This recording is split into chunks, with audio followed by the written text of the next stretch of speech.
So we will continue to provide our clients with talent, but a different type of talent. And we're going to enhance our service offerings by leveraging really heavily in AI advisory, data migration. Obviously, with any organization, it's about people, process, and technology, right? AI is the enabler. And I always tell people AI is my superpower because I started the business as a solutions provider, right? It's people, process, technology. That was the fact from the very beginning. AI is just the amplifier. I mean, honestly, I feel like I am so much more productive personally, and I want to share that knowledge with my team, with my clients, and help them get to a point where they could leverage it to improve their business and their talent. Welcome to the Cashflow Chronicles Open Forum. I'm Matt Allison, a commercial insurance advisor helping businesses protect their cash flow by managing risk and putting the right protections in place. And I'm Brad Metzger, a commercial lender specializing in finance solutions, from lines of credit and term loans to real estate mortgages. I'm here to help businesses grow and stay flexible. This podcast is a community-driven conversation for CFOs, finance leaders, and business owners who want real insight into cash flow, credit, and financial resilience. We keep it practical, collaborative, and to the point. Powerful finance conversations in under 40 minutes, built for busy professionals. This is the Cashflow Chronicles Open Forum.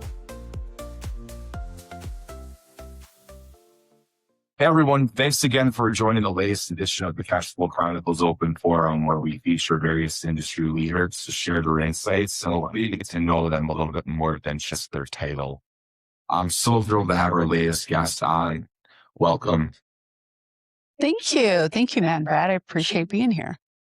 So really excited to have you on today because I think it's carrying the role of a CEO, a founder, someone that's built a successful business. It's always nice to know about your journey to get to where you're at. You might share a little bit about what inspired you to start OpTech. Yeah, sure. Happy to. So OpTech was established 27 years ago. And back in the day, I worked for one of the big four CPA firms, and we were working on projects that required business solutions. So we were building applications and had to work with the IT department to extract large amounts of data. So I have a financial background. I'm a CPA and I have an accounting background. And we were working at the time for a large project for General Motors. And I was flying back and forth, meeting with engineers to capture data that would be considered R&D, research and development, because they get a big tax credit on their tax return. And at the time, I was extracting large amounts of data, big data. It wasn't called big data back then. It was just a lot of data. And we had to build applications, summarize information, data, and build applications. And I got a chance to do a lot of process automation all around the financial area. And at the time, I saw there was a great opportunity to develop customized applications in the financial sector. And I approached my leadership in the consulting firm. They were not interested in moving forward. And then I had an executive from GM that said, "Hey, Ronia, why don't you start your own firm? We'll be your first account." And it took me 2 years to get that fire in the belly. And I launched OpTech 2 years later, and GM was my first account. And back then, it was all about building solutions for business problems, and it still is today. I think just from our experience on this podcast, we're already 35 episodes deep. We're getting there. The thought process that always comes into play, it really comes down to communication and helping you offer solutions and relationships. Always delivering on essentially what's promised and really just leveraging those existing relationships during a new venture. I know Brad and I went to Northwood where there's an entrepreneurial, Northwood's from Midland. Yes. I believe in free enterprise, entrepreneurial type systems just kind of ingrained in us from day one. So there's a bit of that Love as that. far as what Brad and I, how we think. We don't work for, yes, we all have like leaders we report to at the same time. You have personal responsibility. Is that a right plug for I would say Northwood? so. I think we're wired a little bit differently. You're always thinking there's got to be a better way to do this. 100%. Everything that we do is just like, this is your process. I don't think that's better. Why am I spending so much time? It's just we're wired different. I love that. And that's exactly my mindset as well. So we're in good company here. Very good. It's everyone wants a book. When we are free, I just sent that to somebody actually. It's funny with my organization. So when you started OpTech, what do you think are one or two pivotal moments as you started the company to where it is today? Oh gosh. Well, when I started the company, it was just me. So it was just about how can I deliver value personally to my client? How do I come up with solutions? Eventually, my programming skills were limited and I had to hire more people to start developing these larger applications. And there's a lot of pivotal moments. Obviously, we have always been focused on people, process, and technology to solve business problems, and that's still the case today. But instead of being more about what I can do, it's more about empowering a team, hiring the best team, hiring them and empowering them and continue to deliver value to the people of our organizations and our community. So it becomes less about my journey and more about the team and the community and clients. So you talked about business solutions, but it's also staffing involved too. Yes. The balance Yes. of what it is today, what an OpTech is today. So Yes. what's kind of the mix there? Yeah, sure. So we are a talent management firm and we also deliver IT solutions. And then I have second company that does more engineering solutions. So there's in the body of the businesses that I'm involved in, it's 3 companies. Okay. And so we do a lot of talent management. So as simple as we provide the best talent, whether it's IT, whether it's in healthcare, whether it's professional services to our clients based on their needs, or it could be a statement of work or a solution that we build that could be around cyber. We are AI advisory, data migration, things of that nature, embedded systems. Just shift for a second. Okay. So how should a founder think from a financial discipline in the early stages as you're developing a company? What are some mindsets that you had to think as you were standing up the business? That was really challenging. So obviously, when I launched OpTech, it was just me. And of course, cash flow is huge. That puts a lot of companies out of business. I think the statistics are, 70% fail within the first year or something like that. You guys probably know those statistics. So as you're building business and acquiring new clients, you incur additional cost. And I will never forget when I had to go to the bank and get my first loan. And it was a $35,000 loan. And I walked in, and if you can believe this or not, I'm the CPA. I have the financial background. I have a master's in accounting and an undergraduate in accounting. And the loan officer wouldn't even look at me because I was a female and I didn't have collateral. And my brother happened to be with me. And but having the financial literacy to run a company is absolutely imperative. And I feel blessed. I didn't know it at the time when I got my accounting degree by accident, but having an understanding of P&L and cash flow is absolutely critical. That was the next question I was going to ask you. So it seems interesting when you're like the acting CEO and you have a CFO. It seems like mindset. Yes. It's like a constant conundrum between Yeah. the two of them. So having the financial discipline to also be the CEO, a big shift as far as how you operate with that financial discipline. And then you're the CEO, so you're kind of like the idea person as well. Yes. And so it's a constant battle because as a CEO, you have to be the visionary. You're setting the strategy, you're leading teams, you're interacting with clients, you're thinking big, right? You're thinking absolutely big. And to have those thoughts, I mean, sometimes you go out there and, you try new things and they don't necessarily work. And then you have the CFO that is constantly like, You can't do that. yes, Down a slope. yes, yes, Good man. yes, exactly. And analyzing the numbers and understanding how to cut costs and, what the financials are telling you could be a totally different story. So It's funny that you say that because it has been a major challenge. And even when I would hire people in the accounting area or controllers, I think that they thought it was very challenging having to report to me because I was very critical or maybe look at things a little bit differently than your normal CEO. Being a banker, I have to wear my sales hat. I also have to wear a credit hat at the same time. Yes. And a lot of our clients are in the financial services area. So absolutely. So you want to support the entrepreneurs and you want to provide them with, the financing, but at the same time, you got to make sure that you have sound financials, sound forecast, et cetera. I find it interesting, not surprised your experience going to a bank and not getting the visibility that you should. I feel like that's, as a woman trying to start a business, a lot of time, especially on a startup, you may not be getting a fair shake. Yeah.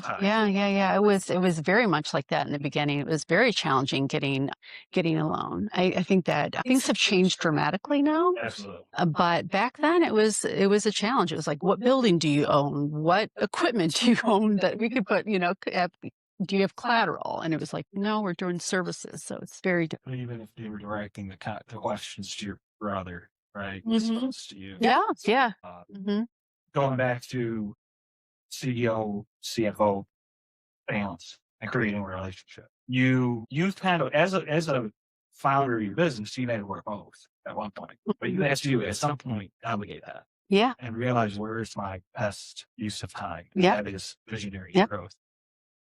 Walk me through the process of hiring that first CFO to take your vision, but keep you in between the rails of adding another person. Well, maybe I could tell you where I failed because I'll tell you. So I always felt because of my background that the most suited to wear the CFO hat because of my financial background. And so when I did hire my first CFO, and he came from a very large company, I was like, okay, everyone was telling me, Ryan, you got to let go. You got to allow them to do what they do. And you got to, focus on client relationships and all the things that I need to do, delegate. And unfortunately, he was not the right person. And we incurred a lot of losses, bad decision making. And that's kind of a lesson that you learn very quickly is you need to hire the right people.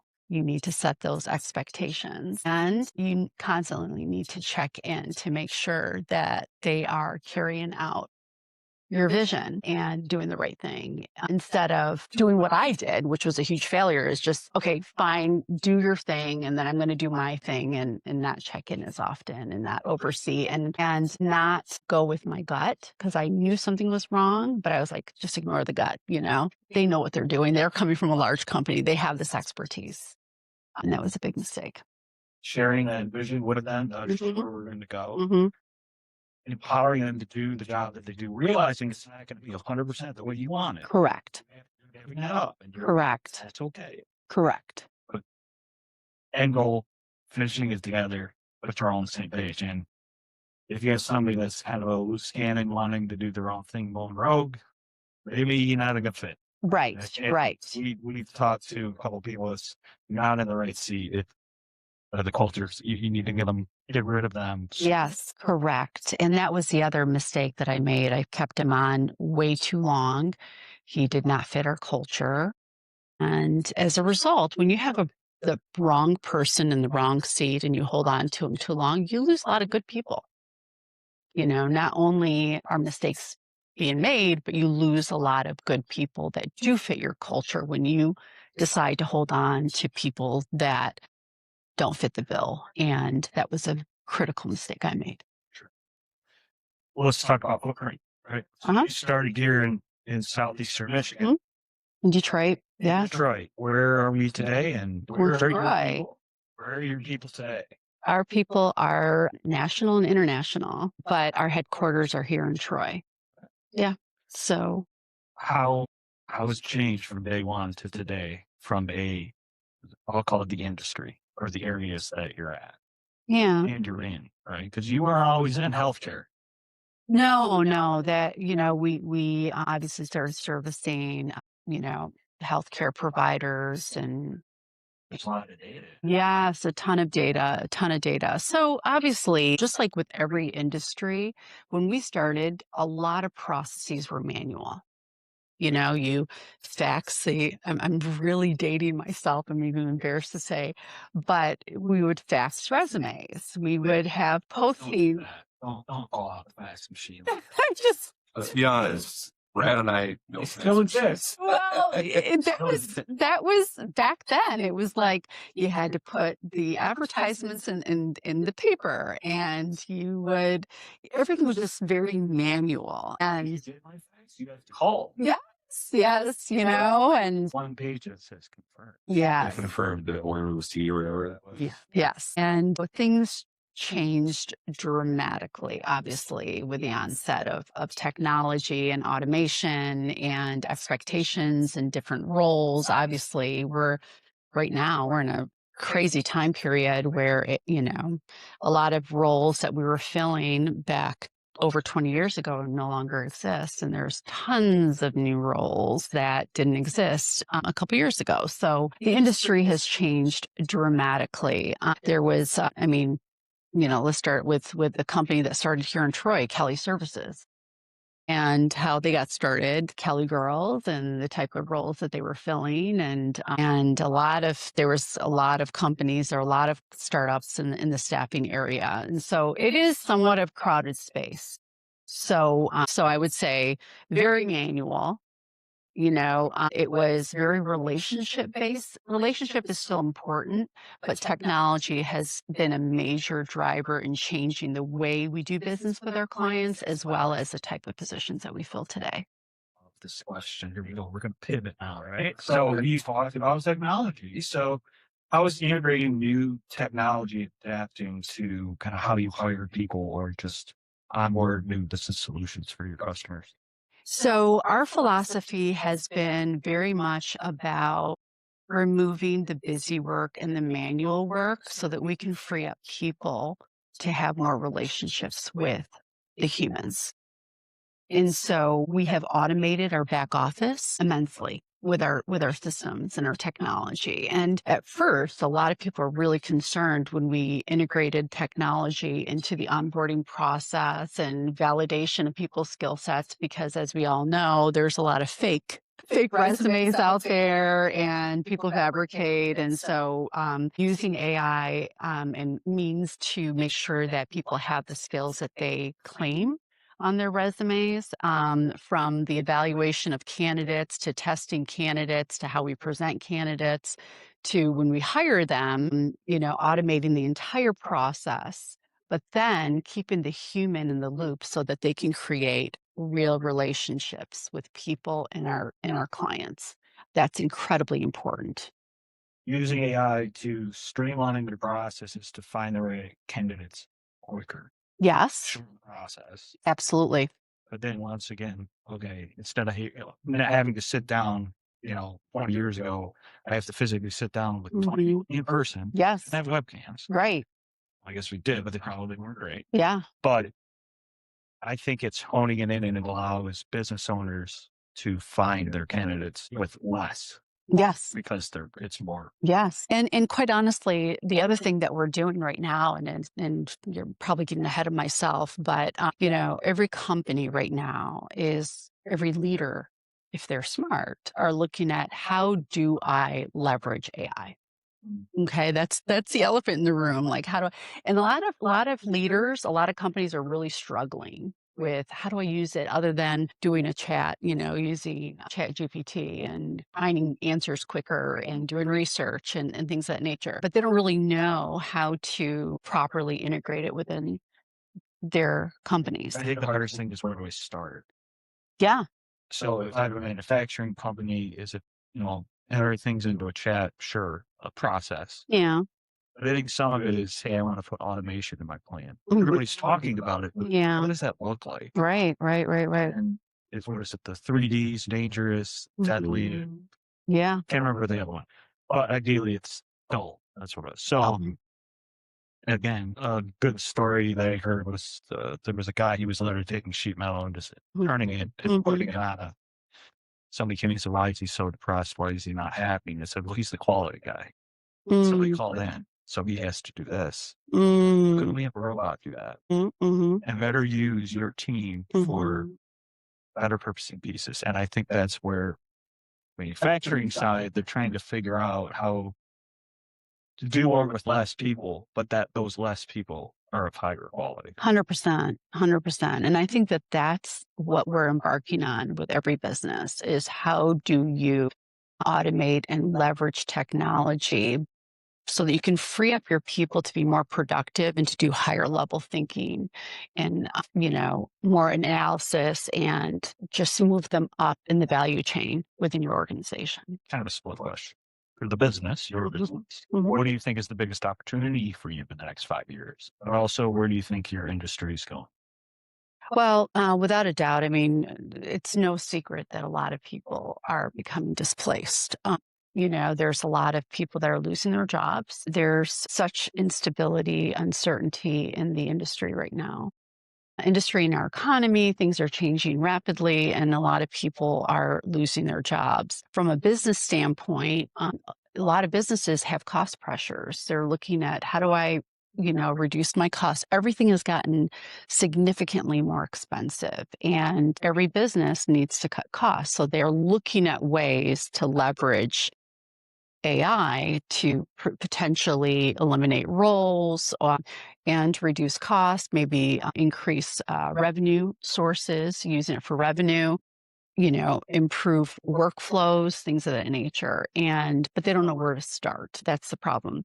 So I'll just tell you what we did internally within our organization, and hopefully it'll address the question that you have. So obviously, last year I was really concerned. I was really paranoid about AI and taking over our industry. So I kept getting on my LinkedIn this opportunity to get my chief data AI officer training at University of Michigan and kept coming up in my feed. I'm like, okay, I'm going to look into this. But quite honestly, I have a business background. I didn't think I was qualified. So I'm like, this is going to be, you know, CFO, CTOs, CIOs, engineers, people that have more technical background, data scientists. I didn't think I was qualified to take this class.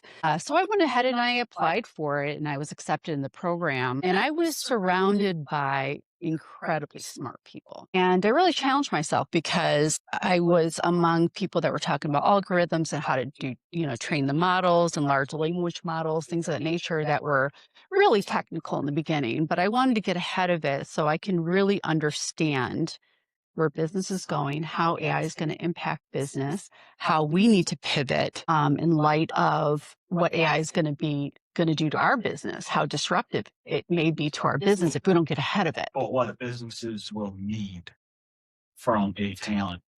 100%, 100%, absolutely, because a lot of the roles that we were filling may be obsolete. And so we needed to pivot quickly, pivot more on solutions, pivot more on the type of skill sets that would be required by our clients, move up the value chain because we also looked at this as an opportunity. So we will continue to provide our clients with talent, but a different type of talent.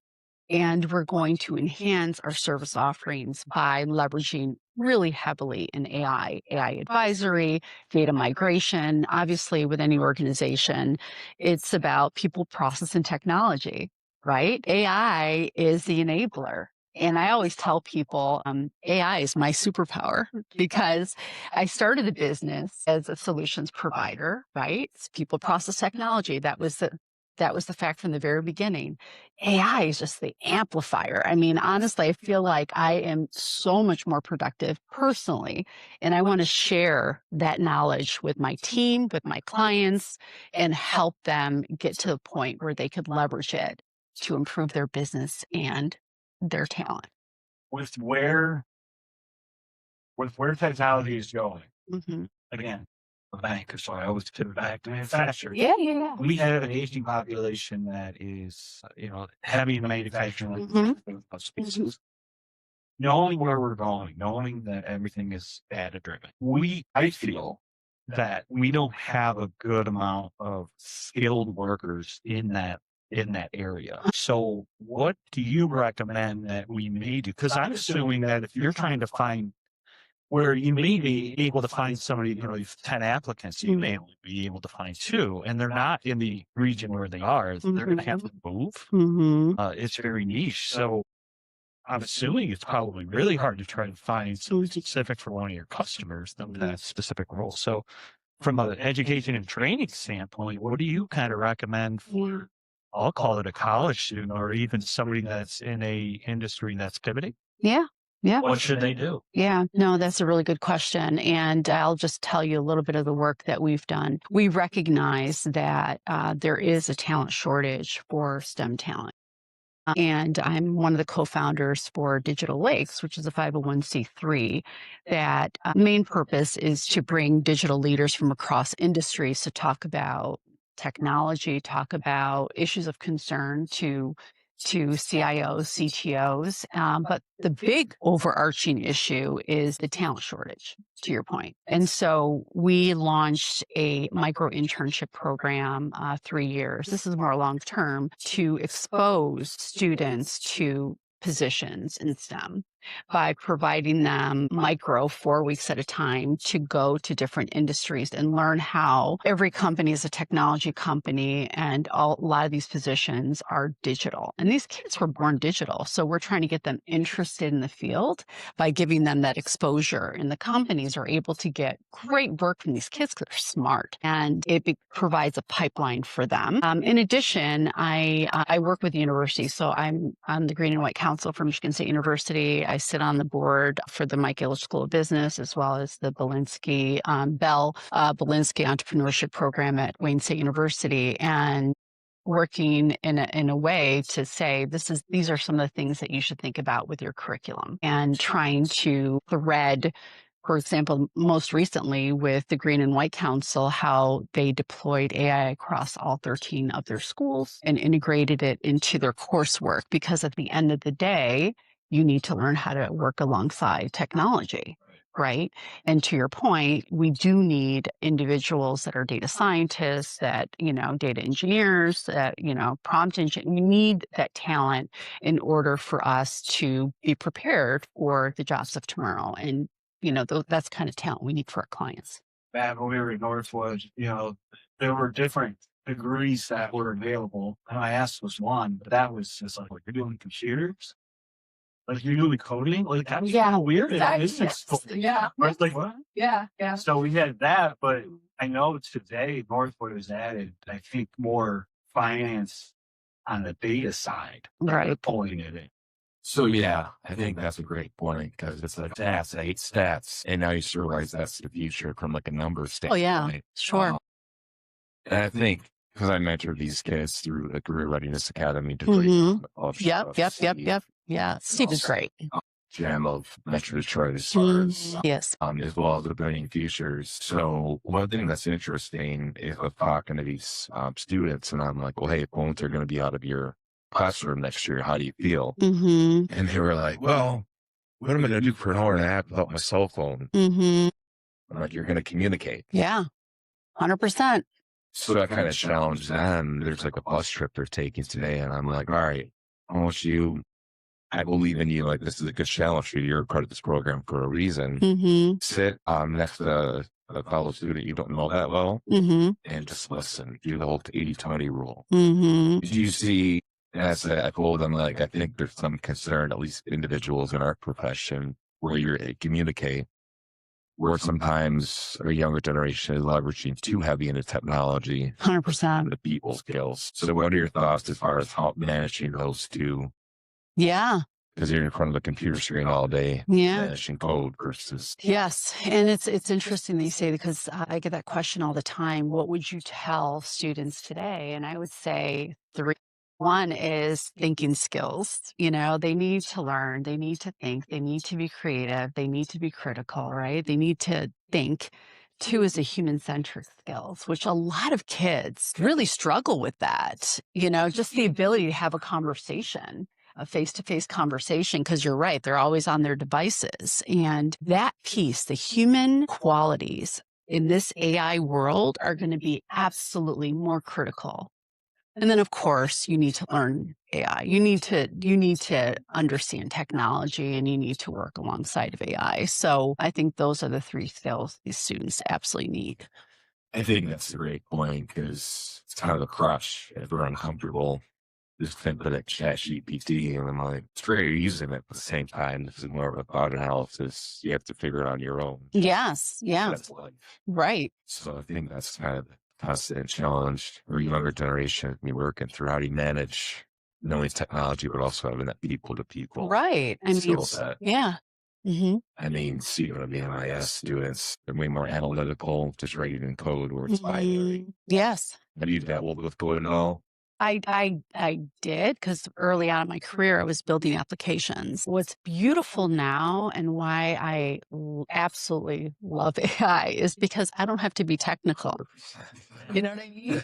Right. I can build amazing things. You can read, like you can understand from a high level what was needed. Yes, yes. And so that's the beauty. And that's why it's important. And I always say this with every business, you need to understand your business model. You need to understand how to, how do you make money? How do you cut costs? What's your workflows? All those things you really need to understand in order to leverage AI properly. So actually we launched internally an AI task force within my organization. And we took people from recruiting, people from sales, data scientists. We took people from back office, all to be part of this task force so that we could learn together and integrate AI across it. Because I'm not the best person when it comes to recruiting. I want to go to the person that really understands it, and marketing, they understand what they need to do, but we can all learn together and we can all grow together. And if we all grow together, the company grows. Right. Yeah, because you're getting different inputs from different areas. Yes. Hey, we thought of this. Everybody thinks a little bit different. Yes. Yes. Having a diverse support that's trying to drive the process is also important. 100%. We talked about process a little bit. It's like, hey, you have a problem. Here's the process. And then here's the solution. I always laugh. It's like, you need to go back to the person that identified the problem. Right. And let them look at that process. Yes. Is this actually solving Yes. the problem? Yes. Where are you making your job for? Yes. Yes. I think with the rate of change now too, it's instead of top-down leadership, like do it this way. This always worked. Taking more of like, hey, let's all approach. 100%. What's the perspective? What are you challenged with? Yeah. Do you have input you can, because you're more bought in the end result as well. Yes, absolutely. And I think that in this day and age, people want to feel like they're part of something that has purpose. They want to be able to contribute. They want to understand how they fit in the equation. They want to be valued. And so by doing, what I try doing, because I'm definitely not the smartest person in the room, that's beyond obvious. So I try to surround myself with people that are smarter than me so we can all learn together and grow together. Let's talk about a legacy for you. Yeah. Where do you want to leave from a legacy standpoint, whether it's the company standpoint or the community and kind of the different organizations that you use? So what legacy would you want to leave? I just want to help people. And when I say help people, I look at these students and I want them to have a career. I want them to get a job. I want them to become independent, and this world is changing so dramatically. I want to help people in our community. We're very philanthropic, so we love to give back. I always say we have a wheel. We hire people, we grow people, we help the people with our clients. We help the community, and then we're able to help the community, and it's just the flywheel. And I think that a lot of things that I try to contribute my time to, I'm hoping will have a lasting impact when I talk about universities or I talk about the work we're doing with Digital Lakes with the students and making those connections and those pathways into companies, helping the underprivileged in Detroit and giving them opportunities and a pathway for a good career to get them out of poverty. If I can do that, that would be a life worth living. Entrepreneurship, if you had one piece of advice you had to somebody that's aspiring to be or trying to start a business, what's that piece of advice? Learn, be a lifelong learner, learn from other people. Entrepreneurship is not of the faint of heart. You're gonna have a lot of challenges. I've learned to have a stomach of steel. because a lot of businesses fail. It's hard. If it wasn't hard, everybody would do it, right? And so I would have to say, have perseverance, grit, try to be open-minded, be a lifelong learner, because you're going to evolve, and stay with it. Matt, I know you have one last question. What are you thinking? Just, I think you covered most of it as far as the evolution of you as becoming a leader. What have you learned becoming a leader of an organization? And I think you've summed it up pretty well. Yeah. Yeah. Well, once again, I would say that when I was a leader of one, it's very different than being a leader of many.